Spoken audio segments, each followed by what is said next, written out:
The Tale of Him by Herobrine Fruit Loop. In a pixelized place, hidden deep in the earth, is called Minecraft, where two grown men, Steve and Notch, crafted, mined, built, and built. But after all that, they fought. One day, Steve went out to mine, deep in a cave, with no communication whatsoever to Notch. Steve wandered around and around in the caves and soon got lost, deep in the cave. He listened to the bats' mournful cry as skeletons shot them down. He listened to all the sounds of the moaning the zombies made, the screeches of the spiders, and the whistle that went past the spiders from a bow. Steve only had but an iron sword and an iron pickaxe. He sat up from where he had been resting and began trying to mine, each day until his pickaxe broke as well as his sword. He got to the darkest part of the cave and looked around, nowhere to go. He yelled out in a mournful sorrow, "Oh, brother, I never should have fought with you. You were always right." He soon began to cry and collapsed to the ground. He wandered and wandered through the darkness, hoping to at least hear a moaning zombie to the smallest cave spider. Nothing to be heard but his footsteps and darkness alone. He began to hum a song his mother used to sing him, and his brother, mostly Notch, because Steve wasn't all that important to Mommy.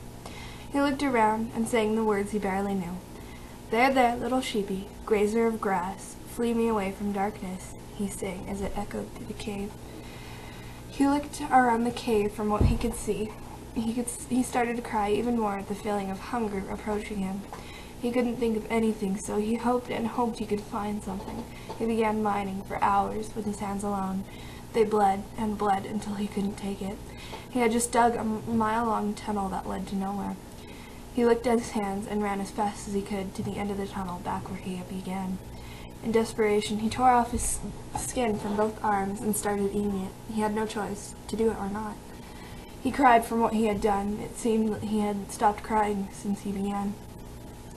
He soon found a light, a redstone torch, and he followed the sighting. He ran to, and followed the redstone dust trail that led to a chest.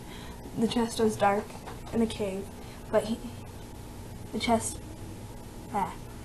it was dark in the cave, but he noticed his eyes were white as they glared across the chest's silver lining. He gasped and cried a little more, then began to open the chest. There was a journal with cursive writing written in blood. It said, word for word, "Every time I turn back, I see darkness. It's so scary. I'm forced to use my hands to mine. The bleeding stings. My left hand is fully broken. It hurts. I'm losing hope on living at this rate, and I cannot see a future for me, not even turning back. My hands bleed, and my life is coming to an end. Out of desperation, I began eating my arms. My sight is fading. My muscles grow weak. Crying, sadness, fear of death, all four. It hurts gasping for my life. My tears, they won't stop flowing. I wonder if they will be able to hear my tears in the future. Crying, laughing, it's all over. Goodbye." The bottom signed, Herobrine. Steve noticed that the handwriting was his, and he cried, "This is mine. This is me," he said, choking on his tears every 8 seconds. "And now it is my time to die," he said as the book's pages closed and he began to see a white light. Then it soon faded away into a dark abyss. Estimated time in the cave, 5 weeks. Estimated time spent trying to stay alive, 4 weeks and 6 days. Days mined, 19. Predicted cause of death, blood loss and hunger. Signed, Notch. The end. Thanks for listening. I hope you enjoyed it. It was just a little fan fiction, I guess you could call it, that I wrote for one of my friends. And yeah, just a short story of the tale of him. And I think we all know who him is. So anyways, thanks for watching, you guys.